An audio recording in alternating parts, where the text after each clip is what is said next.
Hello, ladies and gentlemen, boys and girls, people of all ages, sexualities, and more.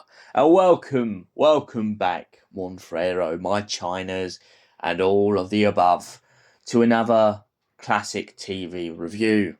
And today's classic TV review is none other than the brilliant sitcom Dinner Ladies, a TV show that uses slapstick comedy, death, and many other themes of love, family, and reunion as the series goes on. Our main character is Bren, a funny, witty, and brilliant dinner lady who has a great working ethic with all of her colleagues. Bren works alongside her manager Tony, who she is madly falling head over heels for, but doesn't want to admit it, but everyone else in the canteen knows. As the series progresses, Bren and Tony eventually get together. But as the series gets to its climax, Bren and Tony are debating on what they do next. Tony very clearly wants to go up to Scotland and work with his mate, but Bren isn't quite sure whether or not she wants to do this.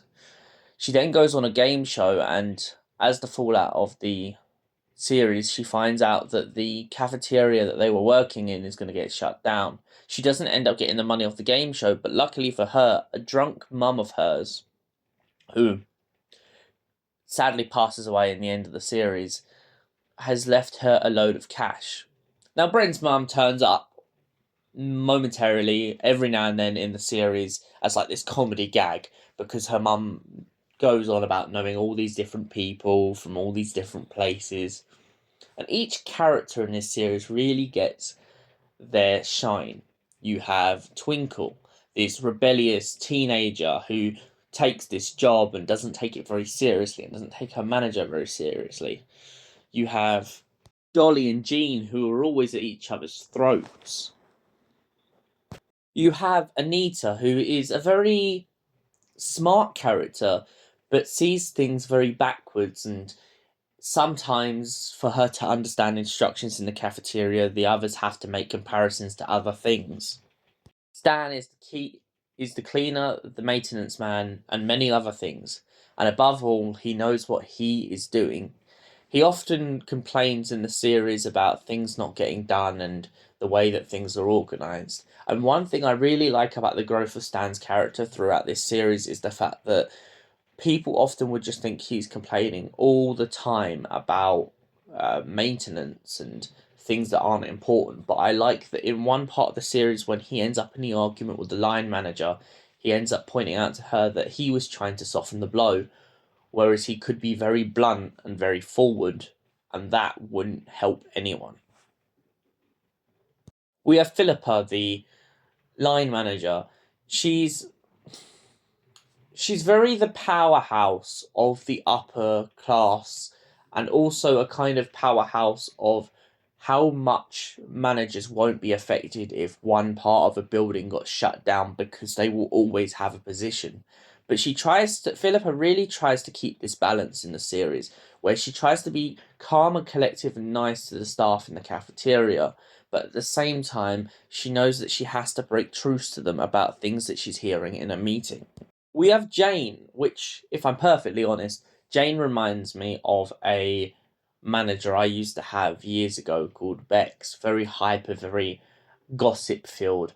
Jane is literally the gossip of the office. She runs in, she's friends with everyone, she works somewhere in the factory, and most importantly, she really, really loves finding out what's happening in people's lives.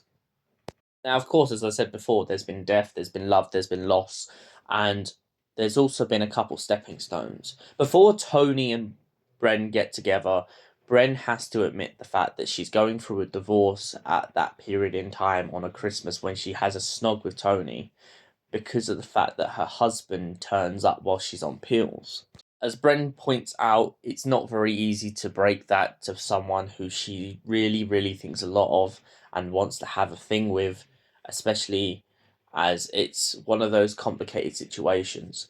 Eventually, Tony understands when he finds out that her ex slash her husband is drunk, and she went through with the wedding years ago as kind of this whole agreement, and her kind of feeling vulnerable and feeling that she had to and it was her duty. Throughout the series, Bren grows so much as a character. She finds her place, she finds her friends, and most importantly, she finds her confidence. Because in the beginning of the series, as it's pointed out many times, Bren is kind of forced into this corner where she feels this pressure off of people to just do what people ask her. And at the end of the series, there was also a couple moments, such as the time when the social worker comes in and says that her mum, who basically kind of disowned her and left her behind, but keeps turning up because she wants the ponce off of her, wants Bren to look after her. And Bren rightfully says no. This is the first stepping stone towards Bren really growing as herself and not having to rely on making other people feel better. And the core message that Dinner Ladies is essentially trying to get across to its audience is the relationship between people in the workplace, the higher ups, and most importantly, the community and society itself. It really digs at the point that people moan often about the food they're given and the way that it's presented, but at the same time, people sometimes seem to forget that there are people in worse situations, and dinner ladies are basically just trying to do their job to make sure that you get a meal and are fed and are happy. It's an argument that Brent has with a customer in the very first episode. It's either the first or second episode where a woman comes up and starts moaning about the fact that Brent has given her tuna and sweet corn, and she says, "Ooh, no, it's tuna and sweet corn. It's because it's all mixed up." I feel like this was a brilliant gag by whoever wrote it, because at the end of the day, it's brilliant that she's arguing back over something that's so simple. There are picky things that people do, and there's things that people genuinely just can't eat that way. But when it's just someone being picky, it is very petty. So what do I give Dinner Ladies out of 10? Well, as I said before, it's a brilliant series. Each character gets their star moment to shine. Tony, Stan, Brenda, Twinkle, Anita, Philippa, all of them, even Jean, they all get their moment in this series, and I think that's what makes it so brilliant.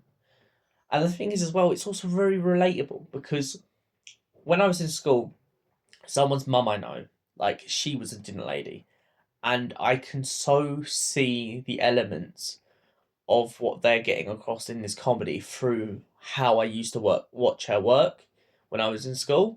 And that is what is so brilliant, to just have a comedy about something so down to earth, so relatable to people's situations. I think that's what's the magic of about this show, and that is why I give Dinner Ladies a 10 out of 10. Thank you for watching, and we'll see you in the next classic TV review. Until then, stay beautiful.